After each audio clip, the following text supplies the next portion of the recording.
Michel Foucault nació en 1926 en Poitiers, a 400 kilómetros al sur de París. Su padre era un eminente médico.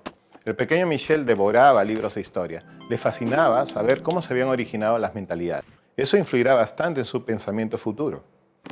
Es decir, se une a la liga de pensadores que cuestionarán las grandes ideologías.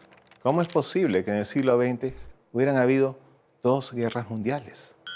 Es por eso que en 1961 publica Historia de la locura en la época clásica, con lo cual va descubriéndonos a través de material histórico cómo el concepto de lo normal y lo loco va cambiando según la sociedad. Por ponerte un ejemplo, alguien que en el siglo XV decía ver un santo era considerado también como un iluminado.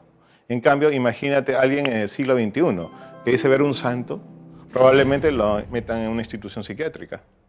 Michel termina su obra magna, Las palabras y las cosas, una arqueología de las ciencias humanas.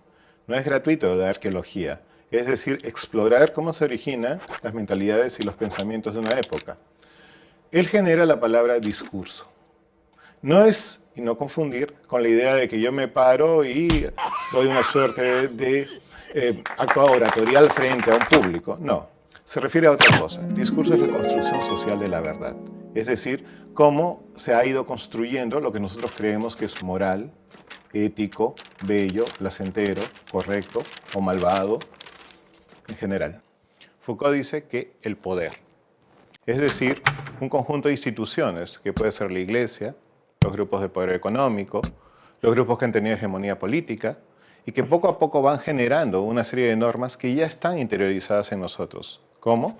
Pues a través de la educación, a través de la socialización, a través de los medios de comunicación. En la década de los 70, Michel tiene experiencia en Estados Unidos. Viaja ahí para dictar y para dar conferencias. En 1975 publica Vigilar y castigar, Nacimiento de la prisión.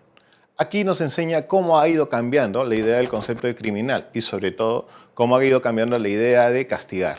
Antes, en el siglo XVI, por ejemplo, se exhibía al criminal, se le torturaba públicamente, se le castigaba, azotaba o incluso se le condenaba delante de todos. A partir del siglo XVIII comienza a haber un cambio que vemos ahora. El cuerpo del criminal es encerrado, es decir, es aislado totalmente y es castigado de una forma en que su vigilancia pasa a ser permanente.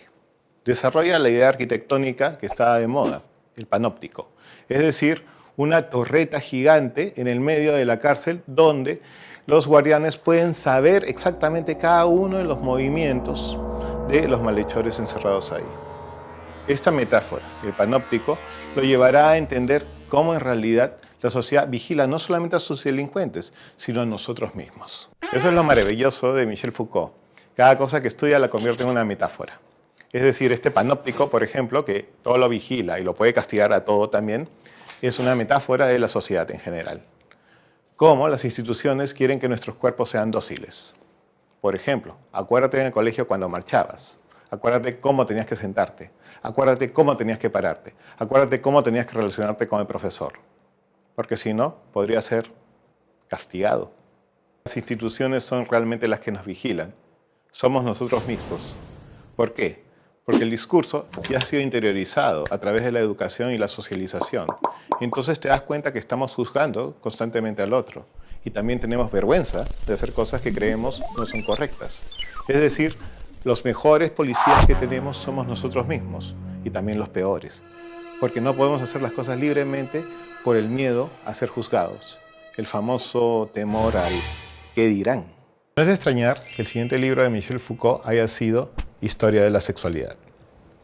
Monumental obra de 3 tomos, donde hace un desarrollo histórico acerca de la evolución del concepto de sexo y sexualidad.